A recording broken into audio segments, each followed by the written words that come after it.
Yo, what's going on, everybody? It's your boy Andrew, and welcome back to Sports but Casually. And week 16, a very big week, a lot of records being broken, so let's just dive right into it. Let's just talk about basketball, shall we? And it's week 16, you already know what this series is about anyway. But before we get into everything, make sure to like this video and make me feel a lot better about myself. Share with a friend if you want to. I mean, you don't have to, but you should. And subscribe to my channel, you definitely should do that. And also, if you want to check me out on other social media platforms, Instagram and TikTok at Sports But Casually. And without further ado, let's get right into my week 16 big headlines. To kick things off, on the 4th of April, Denver Nuggets big man Nikola Jokic passed the great Wilt Chamberlain for the most 10 assist games as a center in NBA history with 81. Also on April the 4th, in a victory over the Rockets, Lonzo Ball scored 27 points and had 9 assists on 8 of 15 shooting from three-point land. Not only was this a career high in 3 points attempted and 3 points made for Lonzo, but he also set the Pelicans franchise record for 3-pointers attempted in a game with 15. Also, he's the first player in Pelicans history to have 8 or more assists and 8 or more threes made in a game. Congrats! Maybe you aren't a bust after all. Probably. On April 5th, in a close loss against the Nets, Knicks forward Julius Randle recorded a triple-double. But it wasn't all that bad. Julius Randle set the franchise record for most triple-doubles as a forward with 4.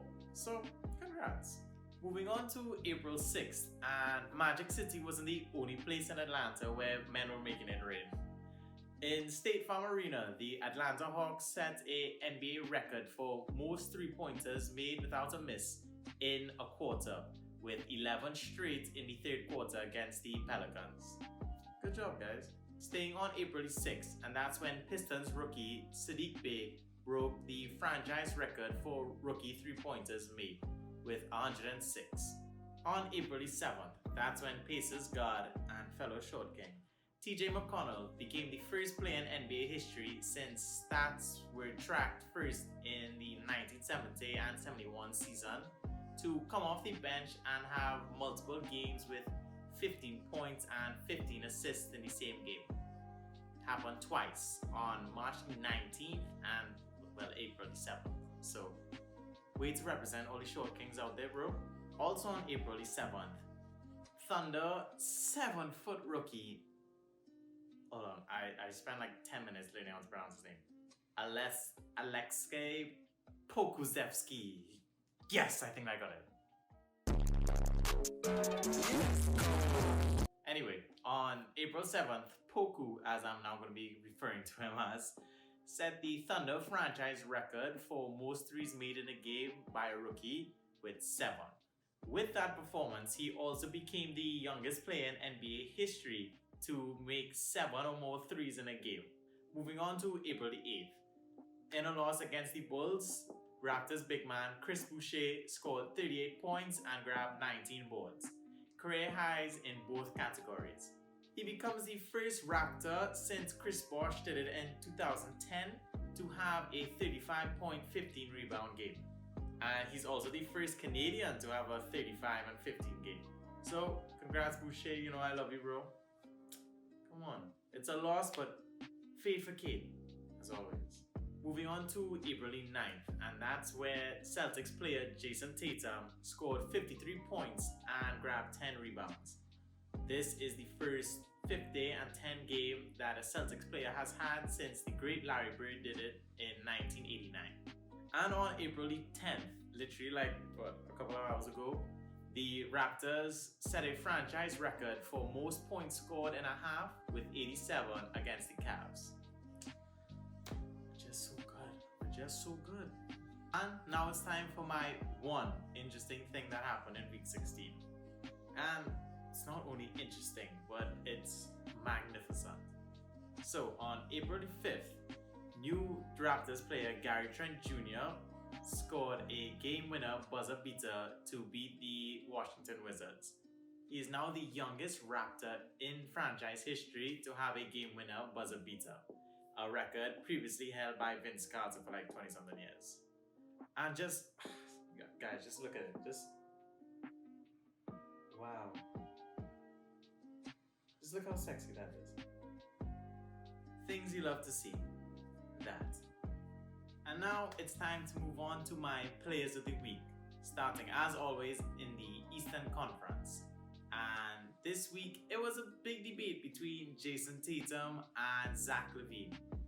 But after much debate and realizing that I don't really like the Celtics, I decided to give it to Zach LaVine of the Chicago Bulls.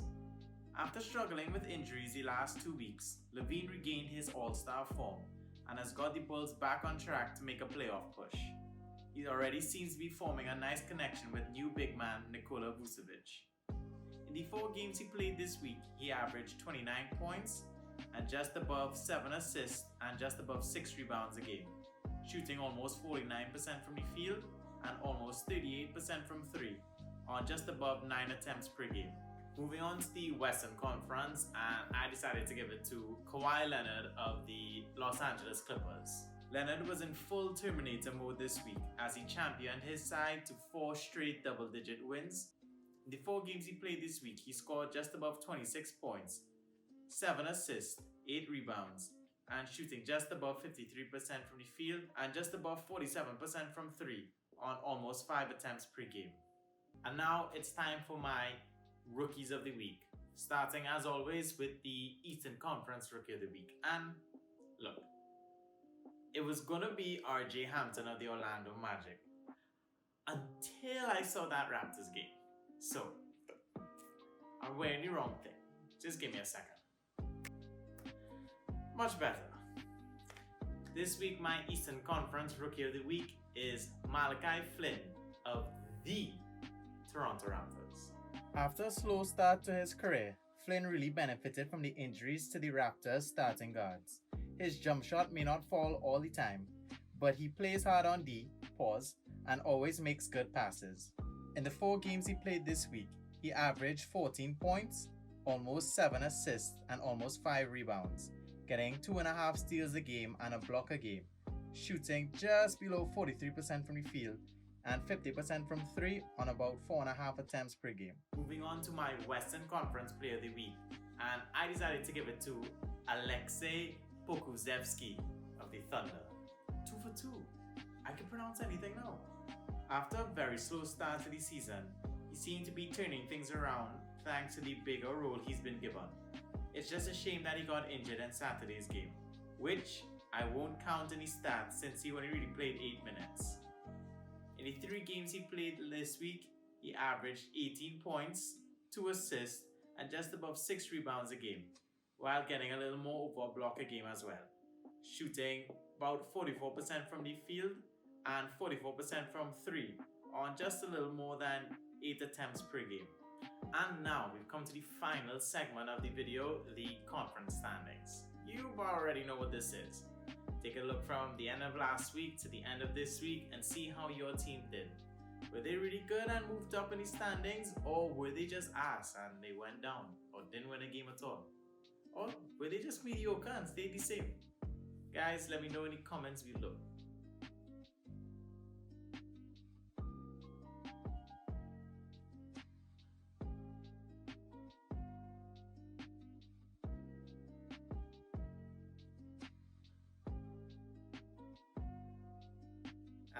That's it everybody, that is week 16 in a nutshell. Hope this video was informative, but also very entertaining. So, we have about 5 weeks left in the season, and normally this will be the time where you see like teams being eliminated from contention. But with the play-in tournament, I'm not sure how that's going to work, or if any team is technically eliminated from contention so soon, but I'm sure we'll find out with the Timberwolves or the Pistons eventually. But anyway, you guys, thank you so much for watching this video. I love all 10 of you guys. Make sure to like this video, make me feel better about myself. Share it with a friend if you feel so inclined, and to subscribe to my channel. That is something you definitely should do. Also, you can check me out on Instagram and TikTok at Sports But Casually. I started doing a mock draft of like who teams should pick in the first rounds. I don't want to call it a mock draft per se, because I'm not qualified enough to do a mock draft because I don't really know much about college football. But you still should go check it out. It's pretty cool. Um, yeah, I think that's it. I'll see you all for next week for week 7.